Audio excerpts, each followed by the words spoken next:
You can download the art seen in the video for free, link in the description. When saving and loading your game data, there is two methods. One is a JSON file, and the other is using Godot's Custom Resource system. The main difference is that the JSON method is faster, more simplistic, and better for smaller, simple games, whereas the Custom Resource method takes a little bit more time to set up, but this method also allows for functions to be built into the save file, which can be beneficial to the developer and potentially dangerous for players who download a save file on the internet that may include malicious code. As for the JSON method, I will create a new script called saveLoad.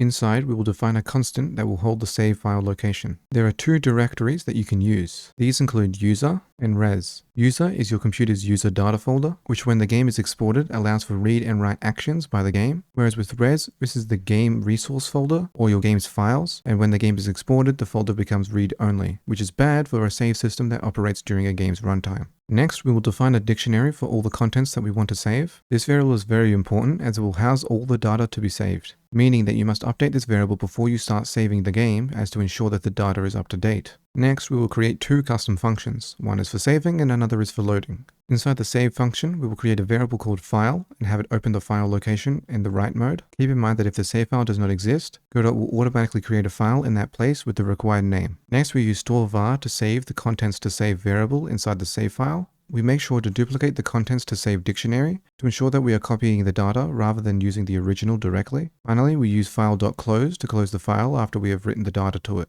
As for the load function, we first check if the file exists in the save location. This is important as we don't want the game to error or crash if there is no save file. Then we do the same as before, but instead we create a variable that reads the data from the save file. Then we create a variable called data, which will temporarily house all the save file data inside the save file. We close the file as we don't need to read it anymore, because we can now refer to the data variable for all the saved data. Finally, we create a duplicate of the data and assign it to a new variable. We can then set the variables in this script to the data that was in the save file. Keep in mind that if you want to add more data to save, first add a new line to the contents to save variable. Make sure that the new line is updated before running the save function. Then make sure to set the new line in the load function. Additionally, it is typically best to have a ready function that calls the load function immediately. This is to ensure that the game's data is loaded as soon as possible. Keep in mind though that this may not be necessary depending on your game. Also, when adding new content to the contents to save dictionary, the game may error as your previous save file doesn't include this new piece of data. Simply delete or rename the save file to ensure that this error doesn't occur. In the case that you want to encrypt your save file,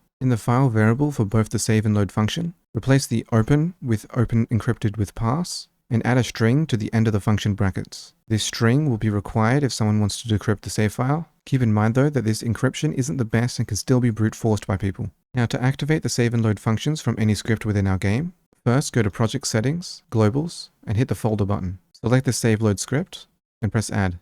Now, in any script, simply set the contents to save variable appropriately, then run the save function. You can do the same but in reverse order for loading, and because in this example I'm running the load function in the save load script ready function, I can also assign the appropriate value in the ready function of my game scene. This concludes the JSON save file method. As for the custom resource method, create a new script called saveLoad. Inside, we will define a constant that will hold the location for the save file. Make sure this location has .tres at the end, as this is the file type for resources in Godot. Create a new script called saveData, change the extend to resource, and add a class name called saveDataResource. You can change the class name however you like. Just keep in mind that this name is important as it will be referenced later in the saveLoad script. Next, add all the variables and data that you would like to save within your game. Make sure that every variable that you want to grab and edit with the saveLoad script is exported. If you do not export the variable, then it will remain local to the resource and cannot be edited by other scripts. This is because variables without export are expected to be used within functions that you create in the custom resource. Go back to the saveLoad script and add a variable called saveFileData. This will be equal to the new resource that we just created. Keep in mind that we will use this resource in our game to grab the variables from it, rather than storing those variables in other scripts. We will then create two custom functions, one for saving and another for loading. Inside the save function, we grab resource saver and we save our custom save file resource in the save location. Keep in mind that you must update all the variables necessary inside of the save file data variable before saving to ensure that the data is up to date. In the load function, we first check if the save file exists.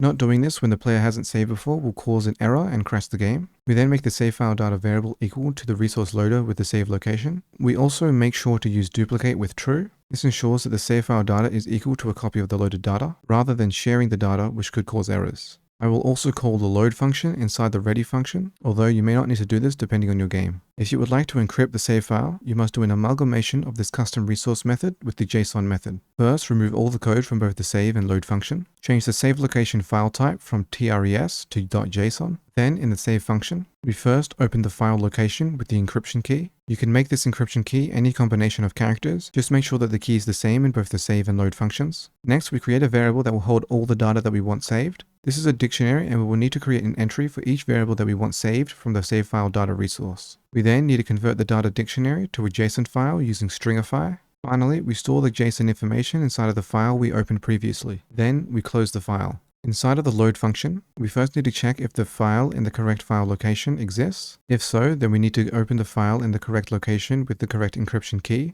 We then pass the data from the file that is being read to a data variable. This variable will simply convert the file's contents to a string, then convert that to a JSON structure. We can then close the file as the data variable has all the contents that we need. Finally, we set save file data to a new save data resource. This will reset the save file data to its default values. Then we can begin to set the variables inside of the save file data appropriately by setting them to the variable of the same name within the data dictionary. Make sure that the name of the value that you are grabbing from the data dictionary is the same as the name that you put in the string value within the data to save dictionary within the save function. To add more data that you want to save, simply go to the custom made save resource and add more exported variables. If you are using the encrypted method, then you will need to add the variable to the save data resource. Then inside the save function, add a new line to the data to save dictionary containing the new variable that you want saved. Then in the load function, make sure you set the variable inside of save file data to the new variable that you created in the data to save dictionary. To have this save load script be reachable by any other script in the game, go to Project,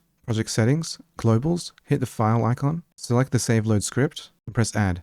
To save the game in other scripts, go to the script inside your game. Then inside of my save button, I will grab the save load script, then grab its save file data variable, then grab the variable inside of the resource that I want to affect and set it to the new variables I want saved. Then I grab the save load script and run the save function. As for loading, we can do the same thing but in reverse. Instead, setting the variable to the save file data resources variable after running the load function.